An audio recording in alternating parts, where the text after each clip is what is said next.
I'm Connor Northrup, and I'm joined by UFC bantamweight Kevin Natividad, who is set to make his UFC debut against Miles Johns at UFC on ESPN Plus 39, October 31st. What's going on, Kevin? Thanks for joining me.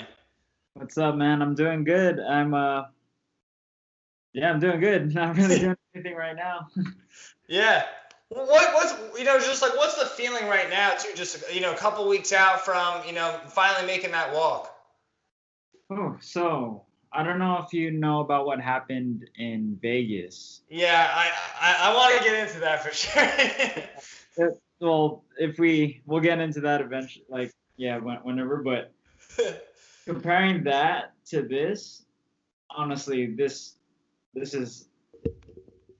I want to say it doesn't feel like I'm making my UFC debut. You know, like I'm going in, I'm just about to fight. I feel like the first time jitters of everything, the weigh-ins, the lights, the cameras. I'm not really feeling it right now. Plus, my coach has been killing me in the gym, so I'm just like too tired to feel anxious, if that makes sense. Yeah. Yeah, because I was thinking about it too. It's like not many people can say that, they made it through like their first UFC fight week. They did the weigh-ins and then never like fought. Like, not many guys can say that. I think a lot of that was a lot more nerve-wracking than the actual fight, for me at least. Like the whole experience, probably not the most ideal first experience, but it was knowing that I'm gonna go back and knowing how it goes, especially in Vegas. It's not. I don't know. Like I'm almost trying to make myself feel the jitters, but I just don't really feel it right now. Maybe on fight day, we'll see. Yeah. Yeah, like I mean, I've never stepped into the cage or anything like that, but from a lot of fighters I talk to, and a lot of people from different interviews I hear too, a lot of them say that the fun part is getting in the cage. Like, do you attest to that? Is that how you kind of feel? The fun part is getting into it. Like, is that fight itself, where like the training and the weight cutting and all of that? That's the hard work, but the fight, that's what that's the more fun part. Is that? Do you feel that same way? I do. I absolutely agree with that. Like, the fight is only like 15 minutes, you know what I mean? Unless it's a title fight, obviously. And all this work that we go through, like an hour, 2 hours of training just for that 15 minutes. And then that doesn't even include the weight cut. Like, I mean, all of that compared to the actual fight. The fight is literally just the fun part from that point on. Like, I just got to go in there and scrap, you know? Yeah. Honestly, I kind of just wish it was like today or tomorrow or something, you know? Because it's like all this training, all this like conditioning and running. I wish we didn't have to do it. I just wish we could just, wake up next day and be like, hey, can we fight tomorrow? Like, yeah, like I'd fight every weekend if they let me. Yeah. Yeah, and that's what makes that like whole situation even crazier too, because here you are, you're finally building up to something. Not just a fight. It's not just any fight. That UFC debut, obviously, that's super important, and then to have that happen. But obviously, here you are now. You're getting that chance against a guy like Miles John, who, on paper, I mean, your records are pretty similar. How good of a matchup do you feel like this is for that first kind of octagon bout? I honestly think it's a pretty good one. I mean, I've only seen a couple of his fights because I was supposed to fight him or we were offered to fight him like way back for the LFA. Okay. But I honestly don't even know what happened to that. I've never said no to a fight personally. So I don't know, either him or my team like determined down. I'm not even sure. But I saw a couple of his fights back then, and I think I saw one fight from a guy from down here. Like I can't remember his name. Mario Bautista, I think. Mm-hmm. He fought Mario Bautista, and then all I know about the guy is that he looks strong, and he's a good wrestler, and he's got heavy hands. I mean, I feel like everybody is in the UFC nowadays, you know. I'm Yeah. not. I mean, I shouldn't say I'm not super worried about it, but honestly, like I work on myself a lot more than anything. Yeah. Like I make sure I'm just well rounded everywhere. And it's funny now too, because when I first started fighting, I was advertised as a grappler, and now I'm advertised as a striker. So, I mean, It's funny how that happens. I guess because of the whole I have way more knockouts on my record than I do like submissions and stuff, and I still consider myself a grappler. So Yeah. I mean, that has to work out in your advantage too, though. If a guy's looking at you too, I mean, you have more threats than maybe just that one obvious. I don't want to like be that guy with a bunch of holes. I mean, I'm still working on stuff because I obviously have a couple more holes in my game, but I think a lot of holes. I think a lot of people think I have more holes in my game than I actually do. Hmm. So I'm kind of excited to go and prove that to everybody. Like Yeah, for sure. doubting about me. I don't know. Yeah. I think it's funny too that you mentioned that you were scheduled to fight him back in LFA because I feel like that just shows like how good LFA is too. Because I feel like we hear that all the time where guys will be like, "Well, I was actually supposed to fight this guy in LFA. Now both guys are in the UFC." So I mean, I think it just shows what kind of promotion that is. But for you and this fight too, I mean, you were talking about how obviously like you're kind of labeled as a striker, but you have the jiu-jitsu background as well. I mean, do you feel like you have a distinct advantage in this, or do you feel like you're a little better kind of all around? I mean, I personally think I'm better all around. I mean, especially at this point too, I've been ready. I feel like I've been ready to fight for the UFC for a long time, Hmm. and like it'd be weird if I didn't think I was better all around than most guys if I was fighting for the UFC. You know what I mean? Like that's why I didn't rush it. Like I feel like I've been training for so long just to build that confidence, and now that I'm here, all I got to do is fight. Like I think I was saying that to a couple people actually. Like um, there was so much anxiety and nerves leading up to the UFC, fighting for the LFA and a bunch of the other promotions. Like I needed to impress them, and now that I'm here, I just gotta go and do what got me there, you know, and Yeah. less pressure. I don't have. I mean, I still gotta impress them, but all I gotta do is fight. Yeah. Yeah, I feel like we hear that more and more now too. A lot of fighters too. They say they almost feel less pressure once they're already there than when they were. Even though it is kind of weird too to hear that, just because you figure too it is higher competition, that kind of thing. But maybe that's what makes it easier too. The fact that you are going against like these guys are similar to you. But for you too, like we kind of mentioned in the beginning, at the top, but obviously that first UFC debut kind of fell through. What were the emotions like too, to kind of be on that high, then to obviously get some bad news? Oh, that was crazy. Like I found out. So I don't know if I don't think it was officially like released what actually happened, but I had 4 tests within 2 days, Mm. COVID tests. First one was a false positive, inconclusive, and then 2 negative tests, right? And after the first test, I thought that was it. Like I was like super. Well, I didn't think that was it. I was just like, yo, like my brother, my coaches. I live with my brother, and we train together. He's like my main training partner, and he tested negative, and I was positive. And I was like, there's no Mm. way. Like, we got to get a retest. We were able to get a retest, and I was inconclusive, and then negative after that, and then negative after the weigh-ins. So I thought it was I thought we were good to go. I was about to live my dream. I was about to make my UFC debut on the main card too, and then I got a call saying that they're gonna err on the side of caution. I mean, I understand why. Like Mm. just wanted to be safe, and they pulled me out of the fight. And then they already had the UFC already prepared a backup.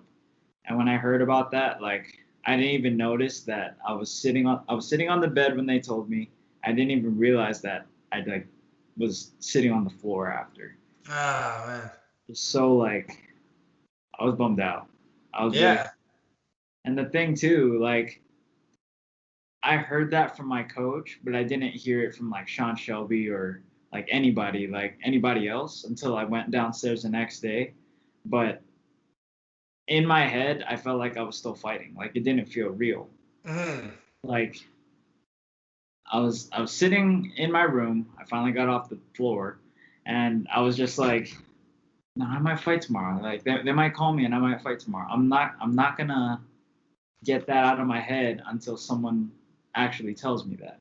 So like I went to sleep that night. Woke up. I was still like hopping around. I got like a little sweat in the workout room, and me and my brother like just did a couple of drills and whatnot, and then we went downstairs to go double check, and they told me, yeah, that's it, man. Like, Oh man. you're gonna have to stay. I was like, ah. I left. After that, I like left, and then I finally got to go see Vegas. That was my very first time in Vegas. My very first time in Vegas was like 3 days in the hotel room. But yeah, after that, I went. My best friend lives in Vegas, so Okay. and still depressing. Even leading up to this fight, like I lost my appetite and all of that. I gained it back finally, like when Yeah. other fight, but it hit me pretty hard, to be honest. Yeah, Like, for sure. so that's why, like, for this fight, I'm like extra motivated, if that makes sense. Yeah. Do you feel like you've had, because of that experience too, do you feel like you've had to make maybe some, like, take more precautions going into this one? Like, how do you kind of balance that? So we already were pretty careful just in case. Um, we kind of social distance from everyone at the gym. We had a specific set of training partners, and then now it's like a little bit even. We're even more like cautious. Like we get COVID tested every week. Like I'm gonna go get COVID tested after this actually. Mm-hmm. Everyone that we train with, we got a small group of guys.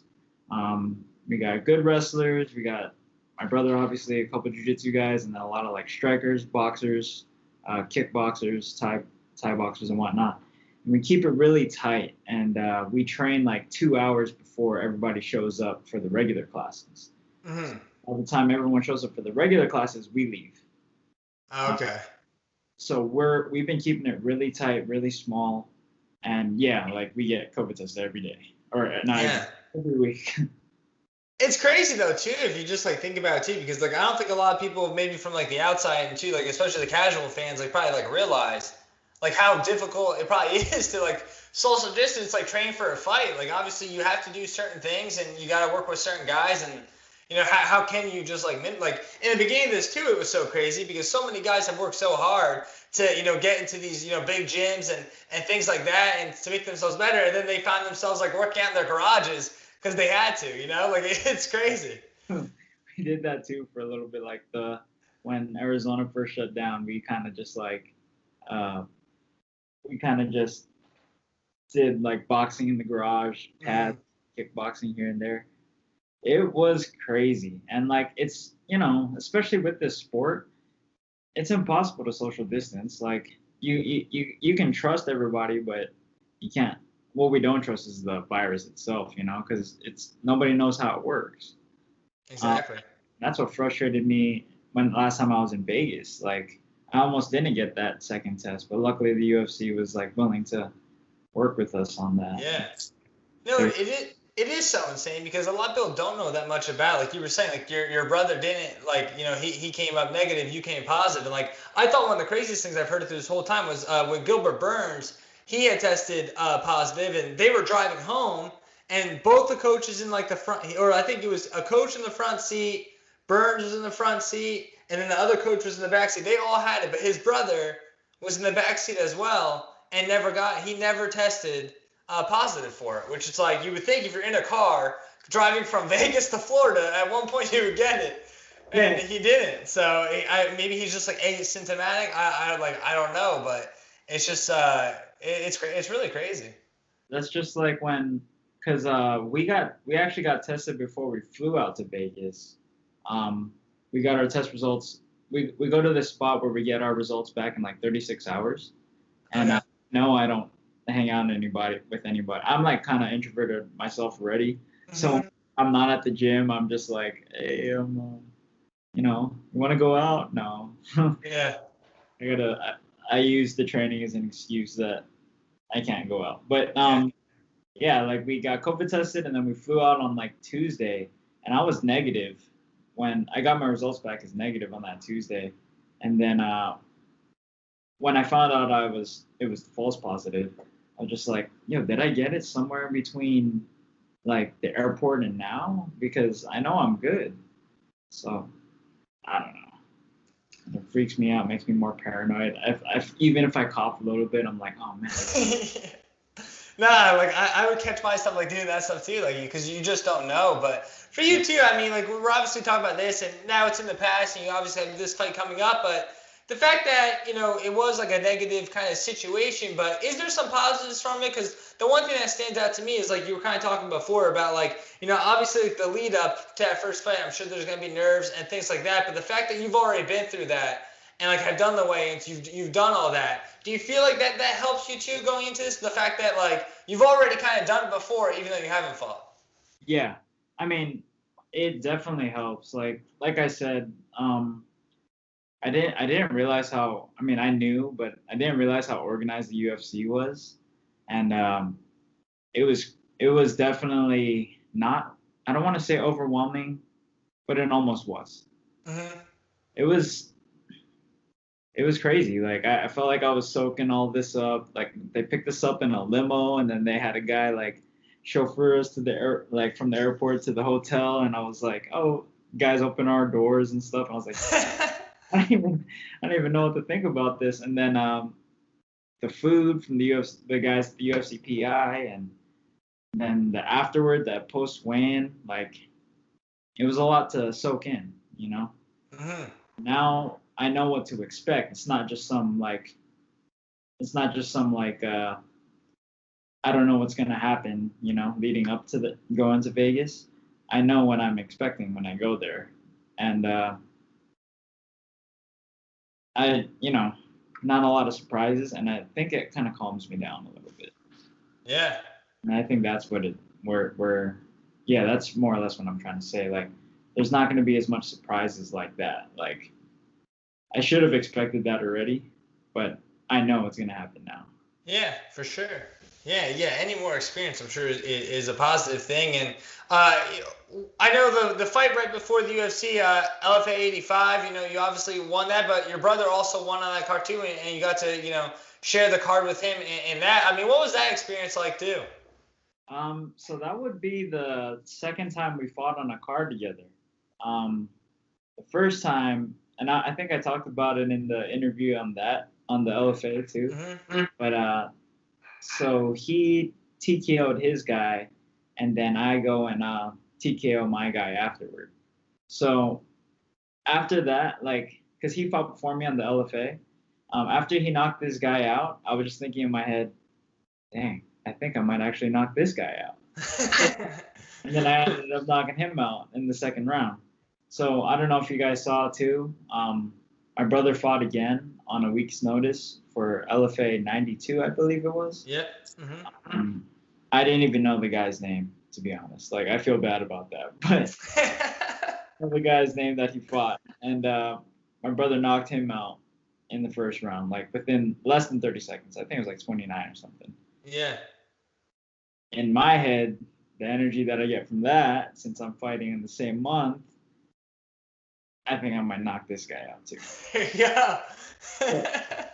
Like that brotherly, like telepathy kind of energy transferring. I don't know. I don't really believe in a whole lot of that, but when it comes to me and my brother fighting, and you know, the math that comes with it, not really math, but I just feel like that's what's right. Yeah. What's it been like too, kind of seeing his progression? It's not, or how should I say this? I'm not surprised. Hmm.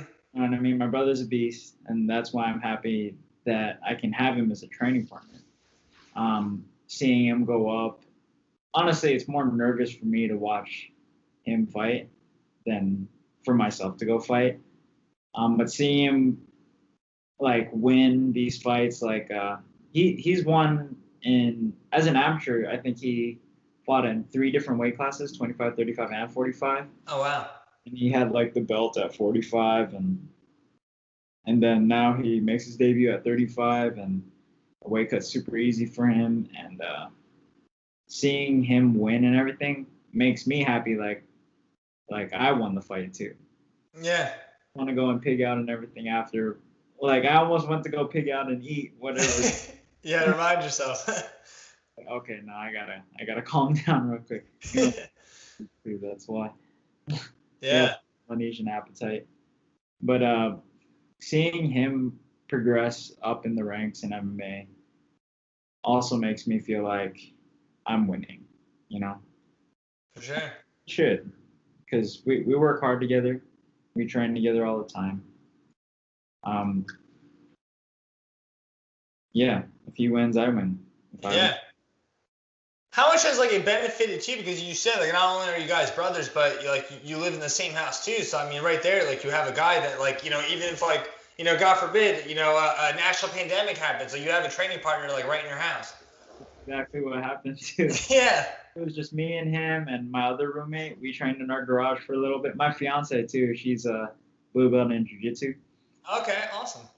We did a bunch of training in our garage for a little bit, and then when the gym finally opened up, we did that too. And it was just like, oh, and then we got one of our other friends who we trust because we know he doesn't do anything. Mm-hmm. Yeah. Works at home, watches anime, plays video games. Yeah. So I'm like, okay, you sound like you do the exact same thing I do. Yeah, you can come over and For sure. And we slowly added things on. It's huge, you know. Like I can literally, once he gets back from work, I can literally just be like, hey Chris, I'm bored. You wanna go spar? And he's like, oh yeah, let's go. And then it's usually never a no. And we can be awesome because I got that homemade training partner where we can work out and do things like that anytime we want. Yeah. Awesome. And one of the last things too, and we kind of talked about it off air, but I want to bring it up again, is the whole like anime thing too, because I feel like this is something almost that's kind of like rising in MMA, or maybe not even rising, but people are just noticing it more. I think because probably like guys like Israel Adesanya too, a big name is kind of pushing it, but like I know Roxanne Modafferi, like she's always like worn the costumes to her things. I was telling you about like Tayfon and Chukwi too, who's one of the new members of the UFC as well. Like he does cosplay and things like that. So with you, like, why do you think that is? Why do you think so many fighters kind of connect to the anime? I mean, is it just like the fact that it is martial arts, like, or is there more to it? I mean, so there is that, the whole martial arts thing and a lot of like the shonen animes, like the shonen jump animes. Mm-hmm. But also, like the animes are so technical. Like I feel like you can bring that technical aspect, that analytical mind that they have, and almost bring it to fighting. Like every little detail that they talk about. And on top of that, and I know a couple of people that can relate, like a couple of my friends, but when it wasn't popular, we were bullied for it. You know, we were bullied for being dorks who watched like anime and how it was corny or not corny, but it was like they just teased us for it. And for me personally, and I know two other guys that were, but they picked on us a lot to the point where we ended up getting into fights. And I love the fighting too, so that's definitely a big thing that got me into it. Yeah, for sure. And I know you were saying too that you obviously like Hunter x Hunter, and you're kind of thinking about maybe adding that to like almost like a walkout or like a weigh-in type thing. Is that something we'll see for October 31st, or is it still kind of in the works? Probably. I mean, possibly. I mean, if I was gonna do a cosplay, Halloween would definitely be the time. Exactly. Yeah, it's perfect timing. I might just do that. I might bust out Adult Gone, and you're gonna see me throw my Jajunkin on October 31st. And oh yeah, speaking of anime, I know it's Naruto's birthday. I'm gonna wear this thing the whole day. It's a Naruto head. So yeah, happy birthday, Naruto. Sorry, that was kind of weird, but yeah, yeah, man. Gone or some type of Akatsuki member, maybe a Phantom Troop member, something anime related for sure. One of my favorite animes. Yeah, for sure. Now, obviously, these are like kind of two separate things, but I feel like sometimes, especially like in like almost like the comic world, they do get kind of mixed. Like, are you big into like comics and like those kind of things too, or are you more just like kind of playing anime? No, I'm into a lot of that stuff. Like, I'm a big Star Wars fan. Okay, now we're talking. Yeah, I'm a big Star Wars fan. I got mixed feelings on the last one. Yeah. Though, but man, I feel like there were so many things they could have did. And I know George Lucas, like, and all of them, they didn't like plan all three accordingly, and it kind of upset me because they could have done it so much better. I mean, it was great though. I still watched it multiple times. Yeah. I also am a big Marvel MCU fan. I think I wish someone would do the DC universe justice because I think personally the DC universe has better content. I'm a big Flash fan. He's like one of my favorite superheroes. The Flash, Flashpoint, like one of my favorite issues. That's one of my favorite things. But I mean, Marvel's good. I read the whole. Last thing I read from Marvel was Secret Empire when Captain America was. Oh, I don't want to do any spoilers, but spoiler alert: Captain America. Captain America was secretly part of Hydra the whole time, apparently. But that's not. I mean, they show that in like the first issue. Yeah. Spoiler. But yeah, man, like I'm all about that stuff. Yeah. Almost as much as I'm into like fighting. Yeah. No, I agree with like the whole DC thing too. But the one thing with DC is like they were doing I don't know if they're doing it so much now, but they were doing like more shows. And when they did like Arrow was great. Like eventually I kind of fell off it in the later seasons, but like the first 1 or 2 seasons I thought were like really good. Yes, I didn't see Arrow, but I watched The Flash. Yeah. Like I was saying, The Flash is like one of my favorites. I thought he was a really good Barry Allen. I can't remember. And they did some crossovers too with those. They would do like the Flash and the Arrow because they're both on like CW or something. They even did a little thing with the DC Marvels, or the DC Cinematic Universe version of the Flash. Ezra Miller, I think his name was. They had him meet up with the CW version of the Flash. And I thought that was kind of cool. Yeah, it is cool. Different. The whole multiverse theory and everything. I don't know which one is Earth 1 between those, but that was another cool thing. I kind of fell off of the whole Flash thing after I can't remember the name of, or Savitar, I think, because Savitar in the show was not who he was in the comics. I think Savitar is barely anybody in the actual comics. Then they yeah. And then I heard they included Godspeed, who I was excited to see, but I didn't see God. I don't know. I fell off. Like, excited after seeing Savitar. I was just like, who the heck is Savitar? For sure. All right, Kevin. Well, before I let you go, anything else that maybe you want to add? The floor is yours. Shoot, man. I don't know, honestly. I'm not the biggest talker. I'm still working on it. You know what I mean? Yeah, I got you. I'm just, I guess I want to say October 31st, I'm going to try to earn those 50 Gs. That's probably the only thing I could say. There you go. Sounds. But every fight I'm going to do, I'm going to try to earn 50 Gs. For sure. I'm going to be the Filipino Hawaiian version of Justin Gaethje.